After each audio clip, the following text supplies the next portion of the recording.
Naglalaro ka ng ML? Mama. Oo. Kano nga pala yun? Yan o, libro. Bisa? Libro na manggagawa ng cellphone. Oo. Yung ng sipon, puyat siya. Hindi yun available ganito. Pag-araw, di available din. Saan ba nga doon? Pwesto doon? Dito lang, malapit lang dito sa... Malapit sa inyo. Nagagawa siya? Papagawa ko yung cellphone ko. Ha? Magkas ang cellphone? Nakakuha ko yung cellphone. Yung isang kasama natin dito. Si ano na. Wala ngayon, available siya. Isang bisis sa isang buwan. Kaya pagtitimon lang ganun. At dahil sa meron pa tayong inaantay inshallah ay bibigyan muna tayo ng konting tawag dito, paalaala bilang tao sapagkat ito ay isa sa malaking obligasyon namin bilang isang Muslim. Anyway, bilang tao, dapat nating malaman na ang buhay dito sa mundo ay napakaikli lang. At kung mapapansin natin, ang buhay dito sa mundo ay parang ito hindi magtatagal. Sabi nga ng Allah subhanahu wa ta'ala sa maluwalhating Quran, "Ba'da a'udhu billahi minash shaitanir rajim, i'lamu annama al-hayatud dunya la'ibun wa lahun wa zinatun wa tafakhurun bainakum wa takathur fil amwali wal awlad. كمثل غيث أعجب الكفار نباته ثم يهيج فتراه مصفر ثم يكون حطاما وفي الآخرة عذاب شديد ومغفرة من الله ورضوان وما الحياة الدنيا إلا متاع الغرور." Ito ay matatagpuan sa Quran sa chapter 57 verse 20 na sinabi ng Allah subhanahu wa ta'ala, dapat niyong mabatid, sinabi ng Allah subhanahu wa ta'ala, ito yung kahulugan nito, malapit na kahulugan nito sa Tagalog na sinabi ng Allah subhanahu wa ta'ala, dapat niyong mabatid o kayong mga tao. Ibig sabihin, tayo ang tinutukoy dito ng tagapaglikha na lumikha sa atin. Na ang buhay sa daigdig na ito ay isang laro lamang at libangan. Di ba? Na kung saan, laro lamang ng katawan at libangan lamang ng puso at mga palamuti. No? Libangan lamang ng puso at mga palamuti, sinabi ng tagapaglikha na lumikha sa atin, na pinalamuti ng mga tao, kung mapapansin natin. At pagyayabang sa pagitan nila sa mga kasiyahan dito, di ba? At pagpaparami ng yaman at mga anak. Pagpaparami ng yaman at mga anak. Ito yung gawain dito sa mundo. Na ang katulad nito ay parang tubig ulan na, sabi nito, na naggagalak ang mga ang mga manananim sa pamamagitan nito dahil sa pagsibol ng mga halaman at pananim.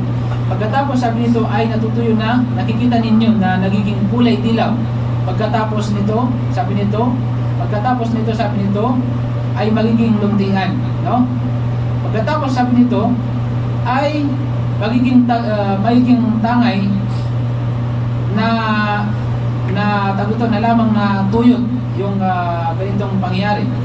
Subalit, sabi nito, sa kabilang buhay ay mayroong masidhing kaparusahang walang mayroong masidhing kaparusahan para sa mga walang pananampalataya, at mayroon namang kapatawaran mula sa tagapaglikha sa Allah, ang nag-iisang Diyos, at pagmamahal para sa mga mananampalataya.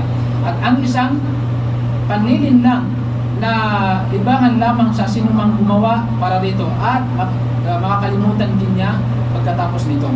Ibig sabihin nito na ang buhay dito sa mundo ay pagyayabangan lamang. Diba? Pag-uunahan kung sino yung mas mayaman, sino yung may maraming anak, may maraming pamilya, may malaking angkan. Ganito ang buhay dito sa mundo. Diba? Ganito ang pangyayari dito sa mundo. Mayroong isang tao minsan na noong siya ay mahirap pa, ay tawag dito, mapagkumbaba. Pero pagkatapos ng yumaman, ay naging mayabang, naging mapagmataas. Anong dahilan? Dahil sa kanyang kayamanan. Dahil sa kanyang kayamanan, kaya naging ganito ang buhay niya. Gayon din na dahil sa kanyang angkan ay ipinagmamalaki niya. Di ba sa atin? Pag malaking pamilya, sasabihin natin na ay, wag yan bro, wag yan kapatid, malaking pamilya yan. Mahirap banggain yan. Pag mayaman, sa atin sa Pilipinas, mahirap banggain pag mayaman. Pag nagkabanggaan kayo, ang mangyayari dito, siya yung mananaig kasi mayaman siya. Diba? Ganito yung buhay sa atin, sa Pilipinas. Kasi mayaman siya, mayroon siyang pambayad sa pambayad sa korte. Kaya talo pa rin tayo. Ganun tayo. Ganun ang buhay dito sa mundo. At mayroong mga tao, o marami sa mga tao na dahil sa kanilang kayamanan ay naging mayabang. Marami sa mga tao na dahil sa kanilang kayamanan ay naging dahilan ito ng ang buhay nila ay mas mataas kaya sa mahihirap. At nagiging dahilan ito na dahil tayo ay mahirap, yung mahihirap sa atin ay lalong lumulubog. Ganito ang buhay. Kaya makikita ito at ito ang ginagawa dito sa mundo. Walang ginagawa dito sa mundo maliban ng pag-uunahan. Dahil nalibangan ang buhay dito sa mundo, sinabi ng Allah subhanahu wa ta'ala. Kaya dapat natin mabatid mga kapatid na ang lahat ng ito, ang kayamanan at ang karamihan ng ating ng pamilya, ng angkan natin ay walang maitutulong ito sa atin. Walang maitutulong ito sa atin dito sa mundo maliban na pagyayabang lamang.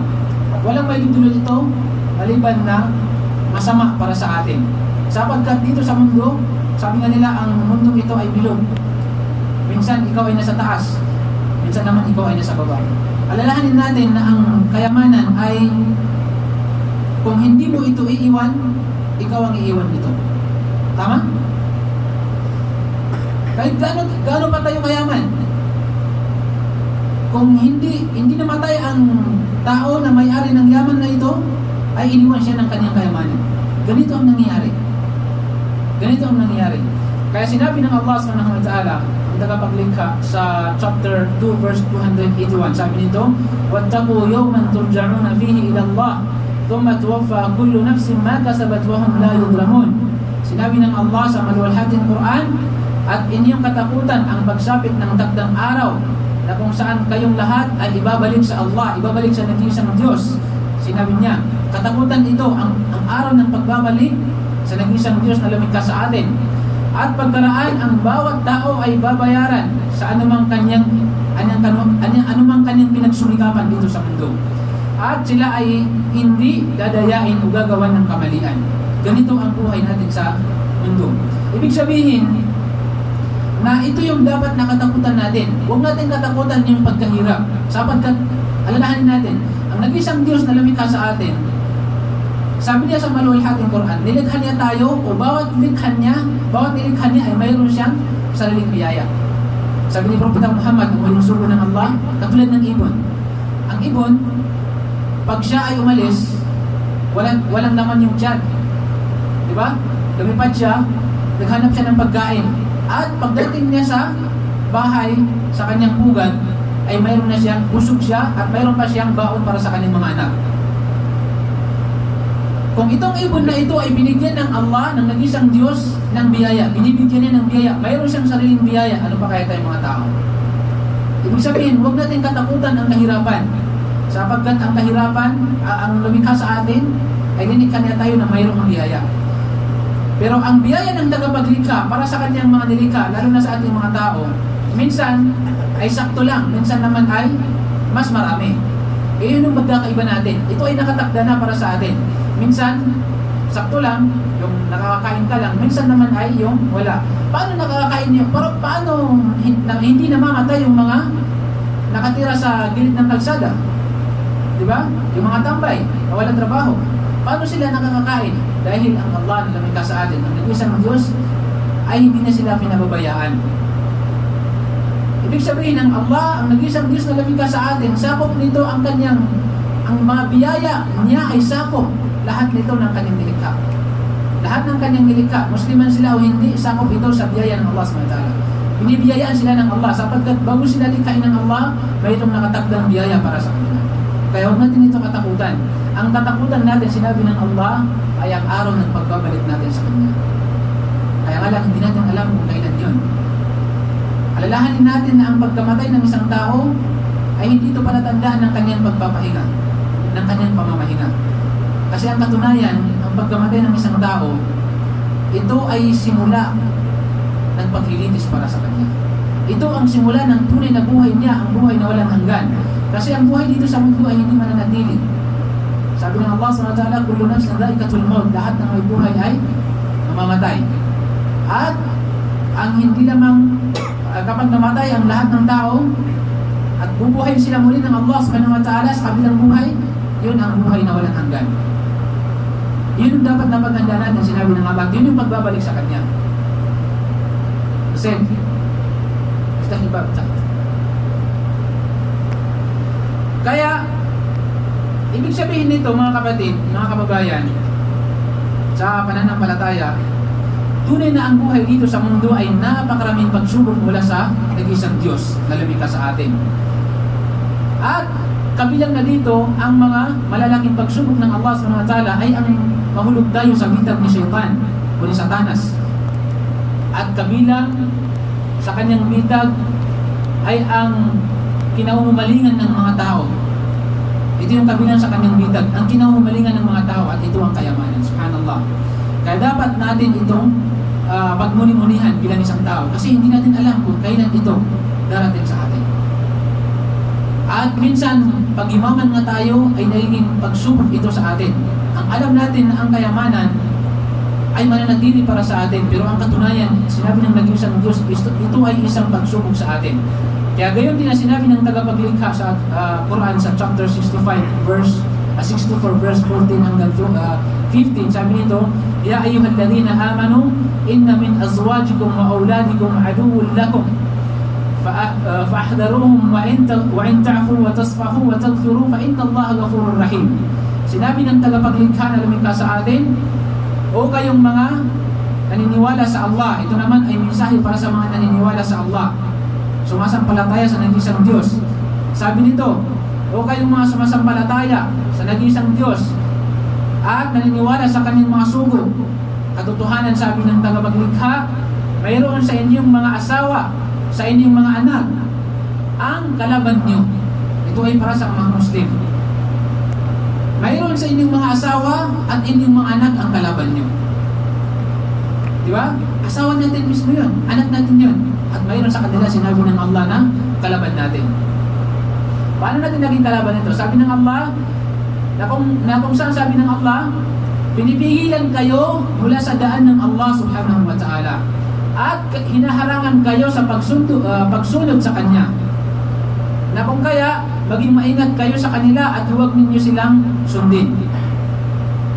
Ito ay babala ng Allah subhanahu wa ta'ala. May mga tao, may mga kababayan tayo na gusto nilang mag-Muslim dahil sa pagpapaliwanag sa kanila sa Islam, dahil sa pagpapaliwanag sa kanila ng tamang pananampalataya. Pero ano ang nagiging harang sa kanila? Yung kanilang pamilya, yung kanilang asawa. Minsan, ito yung madalas na harang sa kanila, yung kanilang pamilya, yung kanilang asawa, at yung kanilang mga anak. Gusto nilang gumawa ng kabutihan dahil sa kanilang paniniwala sa nag-isang Diyos. Pero nagiging dahilan ito na dahil sila ay natatakot sa kanilang mga asawa.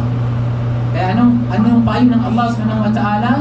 Huwag nyo silang sundin. Sinabi ng Allah subhanahu wa ta'ala, fa'ahdaruhum, sinabi ng Allah subhanahu wa ta'ala, huwag nyo silang sundin sapagkat magiging dahilan sila ng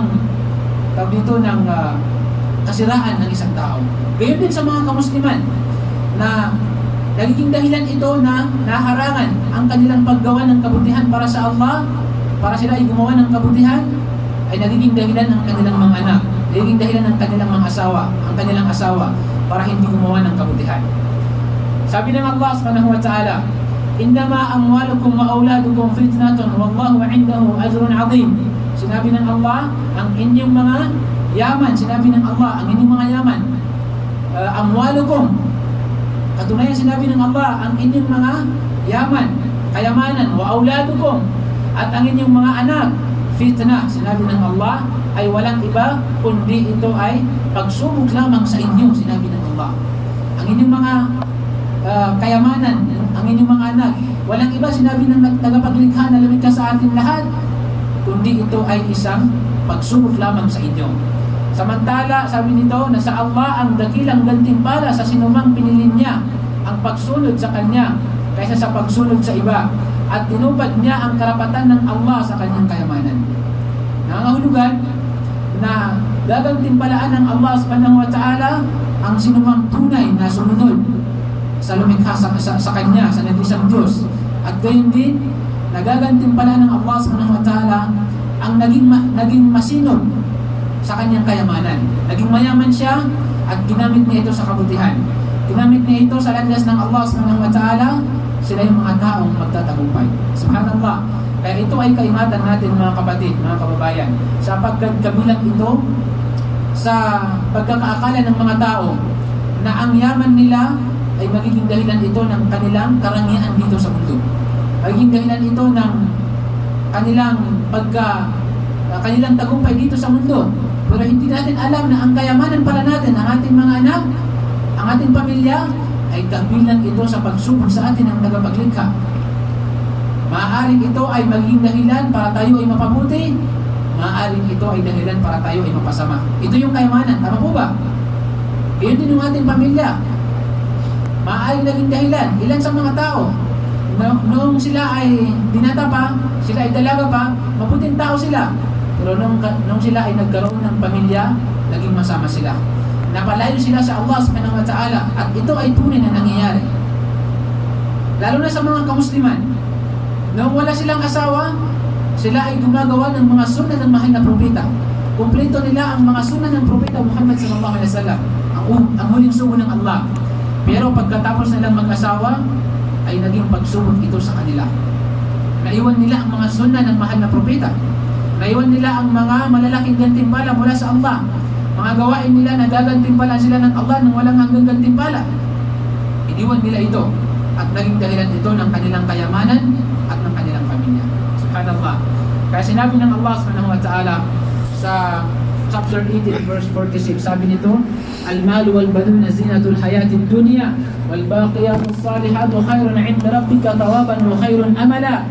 Sinabi ng Allah, ang nag-iisang Diyos, sabi nito, ang mga kayamanan at ang mga anak ay palamuti at kapangyarihan dito sa buhay, sa daigdig na may katapusan. Yung kayamanan, yung mga anak ay palamuti lamang dito sa mundo. At gayon din, nakabilang ito dito sa mundo, sa buhay dito sa daigdig na mayroong katapusan. Kaya nga nang sinabi ko kanina, maaaring ang kayamanan iiwan niya tayo, o maaaring ito ay iiwan natin.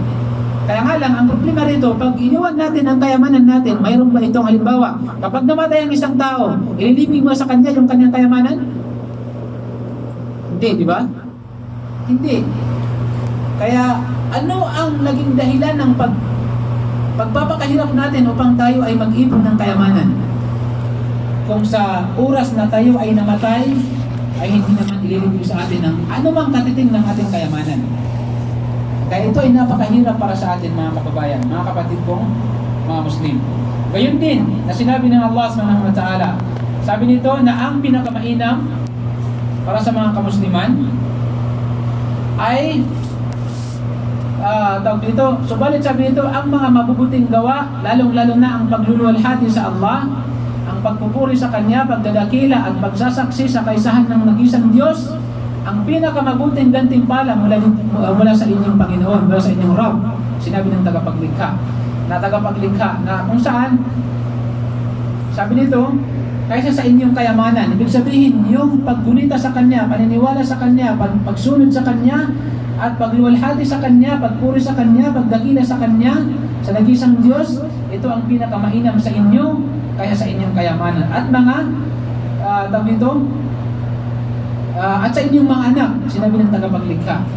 At ang mabubuting gawa nito ay higit na pinaghahandaan ng tao na tunay na mananampalataya. Ang gantimpala nito sa kanyang Panginoon, sa lumikha sa Kanya. na tagapaglikha upang makamtan niya sa kabilang buhay ang anumang kanyang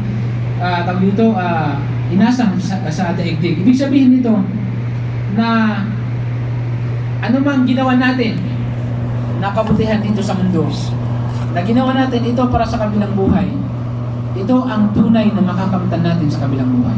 Ito ang tunay na makakatulong sa atin at hindi ang kayamanan natin.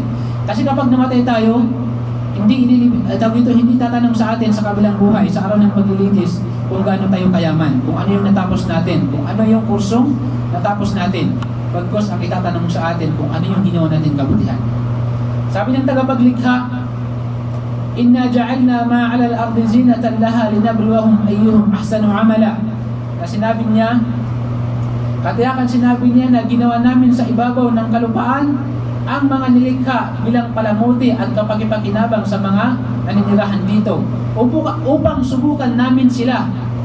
Itong mga lahat ng nilikha dito sa mundo ay nilikha ng tagapaglikha bilang palamuti lamang dito sa mundo, upang tayo ay maging mainam na tao dito sa mundo.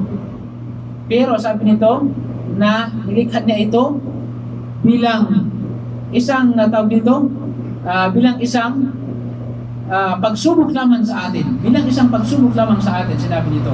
At ang pagsunod sa tagapaglikha na lumikha sa atin ang siyang pinakamainam na gawain. Wa inna laja'iluna ma 'alayha sa'idan juruza. At katiyakan sinabi nito na gagawin naming alikabok ang mga palamuti sa ibabaw ng kalupaan sa katapusan ng daigdig, na magiging ilang nawala ang bagay na ito at anumang kalaman-laman. Ibig sabihin na anumang gawain dito sa mundo, anumang kayamanan dito sa mundo, anumang palamuti ipinalamuti ng Allah dito sa mundo, lahat ng ito ay magiging alabok pagkatapos ng mundo ito. Kaya ang paghahandaan natin ay ang araw na kakaharapin natin ang tagapaglikha na lumikha sa atin. Kasi ito ay nakakatakot na paghaharap. Ang kabilang buhay, ang araw ng paghukom, ito ay katakot-takot. Sabi ng tagapaglikha, فَإِذَا جَاءَتِ الصَّاخَّةُ. At kapag dumating, sabi niya, ang kagimbal-gimbal na ingay sa araw ng muling pagkabuhay, na kung saan mabibingi sa pamamagitan ng kagimbal-gimbal na iyon ang lahat ng pandinig. Lahat ng pandinig ay mabibingi dahil sa kagimbal-gimbal na pangyayari na yon, sa tunog na yon, sa pangyayari na yon. Alam niyo ba kung ano yung araw na yon? Sabi ng tagapaglikha, yawma yafirrul mar'u min akhi. Ito yung sinasabi natin na wala kang kakampi sa araw na yon. Kaya hindi dapat humahadlang sa atin yung pamilya natin para hanapin natin ang tunay na pananampalataya na mula sa lumikha sa atin. Bakit? Sapagkat sa araw na yon, sinabi ng tagapaglikha na lumikha sa atin, yawma yafirrul mar'u min akhi. Sa araw na iyon ay tatakasan ng tao ang kanyang magulang. Ang kanyang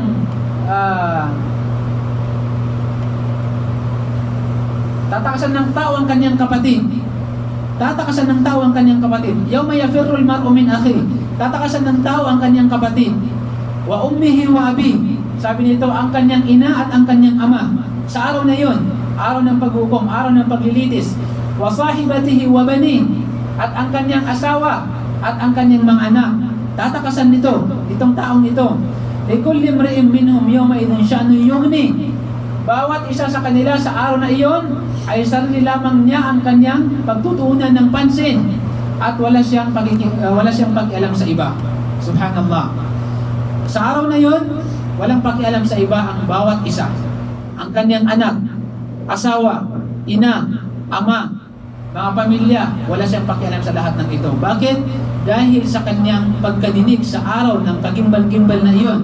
Sa araw na kung saan makikita niya ang apoy na lumalagablab at ang gusto niya ay mailigtas lamang niya ang kanyang sarili. Sabi ng ating mga scholar sa Islam, ang aya na ito ay nangangahulugan din na sa araw na iyon ay araw na iyon ng pagsisingilan ng bawat isa, bawat pamilya, na hindi ko niyakap ang Islam dahil sa iyo. At hindi ko nalaman ng Islam dahil alam mo yung Islam at hindi mo sinabi sa amin. Ito yung araw na pagsisingilan. Sisingilin mo ang iyong pamilya, sisingilin mo ang iyong kapatid, sisingilin mo ang iyong kaibigan, ang iyong kamag-anak, dahil hindi nila pinaliwanag sa iyo ang Islam.